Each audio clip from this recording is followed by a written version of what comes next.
Why do we get so attached to anime characters? I've personally been watching a lot more anime now than I ever have, but that alone doesn't explain why I get so attached. It's like clockwork. I get into a good anime, and a couple episodes in, I'm thirsting and yearning for at least one male character every single time. I'm looking at you, Geto. But it makes me wonder, what is going on here, and why is it happening? At a quick glance, I think the answer lies in the innate desire to love.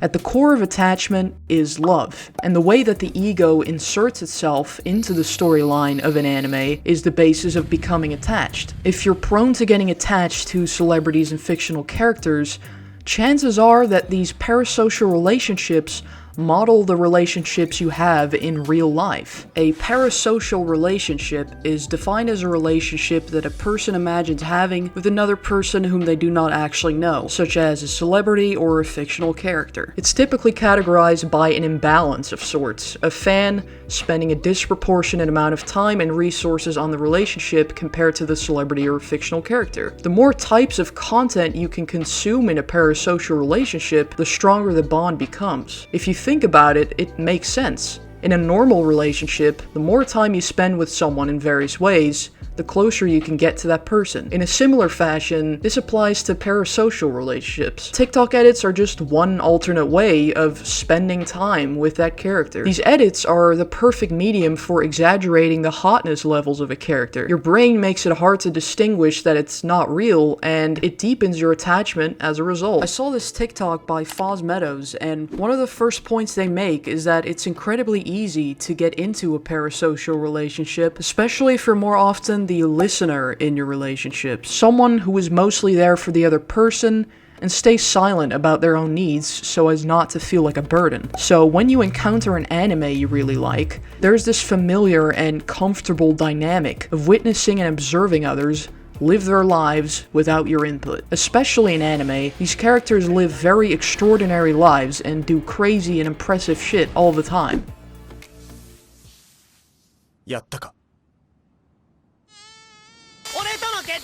Giving the characters a lot to achieve and be proud of. If you feel that you have experienced and contributed to the story enough to subconsciously believe that you've been there for the characters by simply witnessing them, in that way, your investment in the story becomes something of an achievement to you, and you share their pride. And sharing emotions with someone is one of the prime ways we bond to people. For those reasons, watching their story and progression unfold models the dynamic in your real-life relationships where you're always the listener or observer. Although, there is one notable difference.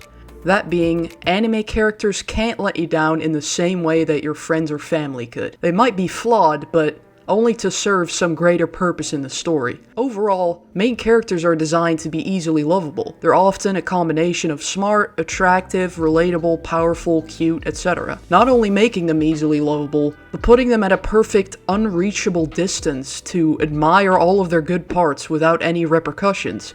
Knowing that they are out of reach provides little to no opportunity to get disappointed or hurt by them directly. Mostly because you can't get close to them like you can with real people, but also because anime characters can't address you directly. Another reason why I think we get attached to characters we're attracted to is for the simple fact that we are constantly scanning for potential partners. Despite the fact that anime is anime, and thus the people of our affection don't actually exist. What? No, dude! The brain doesn't seem to give a rat's ass. It just sees symmetrical faces and perfect bodily proportions and goes, that one, and that one, and that one. Attachment to fictional characters also seems to be directly related to pretty privilege. When someone is attractive, you are both socially and biologically more inclined to see them in a positive light and pay attention to them. Simply for the fact that your brain is constantly scanning for potential partners, pretty people automatically catch your eye. The brain decides they're worth caring about because they seem to have good genes, and as fucked up as it is, someone being pretty generally makes us more inclined to care. If your brain is constantly scanning for potential partners like mine is, it is likely that you're no stranger to the loneliness that comes with being single. Besides the pesky biological desire to procreate, the need for love and affection can be particularly crippling if this is not met. Whatever the reason, lack of time, money, opportunities, etc., I can basically accept that I'm going to be forever alone, or I can latch onto a fictional character, or several. Of course, this isn't exactly how it goes down. You don't just decide one day, hey, let me get attached to these fictional men real quick. But it went a little more like this. I was scrolling my TikTok For You page one day, as I do, and came across a Leon Kennedy edit.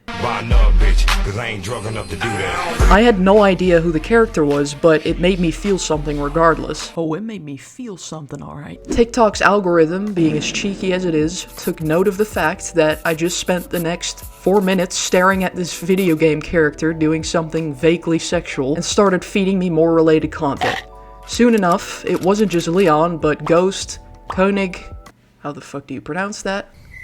Koenig, and my favorite anime characters. For some reason, I barely had anime content on my For You page at that point. Anyway, before I knew it, these hot fuckers were now showing up consistently on my daily scroll, and I began to want the anime characters specifically even more than I did before. From that, I determined that there's essentially 2 flavors of hot fictional characters. One where they're just stupidly hot and do hot shit, and the other where they are stupidly hot, but also have you emotionally invested in their story. The latter is where I believe the attachment comes in, and where they serve some grander purpose besides just attraction or physical reaction. This is where anime happens to be the perfect breeding ground, pun intended, in offering endless opportunities to become attached to fictional characters. If you ask me, this is because a show is truly impactful when it can captivate you on multiple facets, and anime consistently succeeds at this. To name a few of these facets in anime, we have storytelling, voice acting,